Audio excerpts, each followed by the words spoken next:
The push on to new frontiers, our astronauts now orbit the Earth instead of looking further to the stars. It was only in 2012 that a manned submersible returned to the bottom of the Mariana Trench, more than 50 years after the first voyage.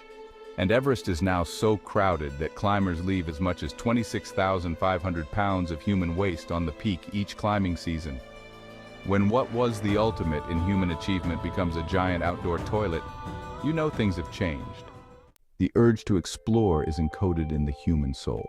We have always been a species that wants more, that looks ahead, curious about what lies around that next corner. How else could we have spread to nearly every environment of this planet, from the thick jungles of the equator to the desolate tundra of the Arctic, and everything in between? When we encountered mountains, we climbed them.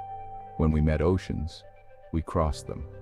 And in time, not even gravity was enough to keep us earthbound. The names of the men and women who crossed boundaries and brought light to the dark spaces in our maps are etched in history. Yet in 2015, it's easy to feel that the heroic age of exploration has long since closed. Think over the course of the 20th century, explorers, as this book shows though, the age of exploration lives on. That spirit is palpable in heroes like Scott Kelly, who in the spring of 2015 began a year-long mission aboard the International Space Station, where if all goes well, he will set a longevity record for U.S. astronauts and provide us with invaluable data about how the human body responds to long-term space travel. It's visible in adventurers like Tommy Caldwell and Kevin Georgeson, a pair of mountain climbers who did the impossible, conquer El Capitan's Dawn Wall in Yosemite without the aid of climbing ropes.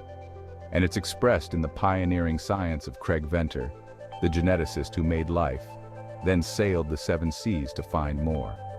They reached the summit of the tallest mountain in the world. They touched the bottom of the deepest trench in the ocean. They discovered uncontacted human tribes in the Amazon, and they walked the surface of the moon. Today it seems as if every square inch of the planet has been mapped by satellites.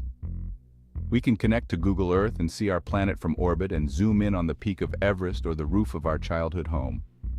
There are even Google Street View cameras in the blank white of Antarctica, sending us images on demand.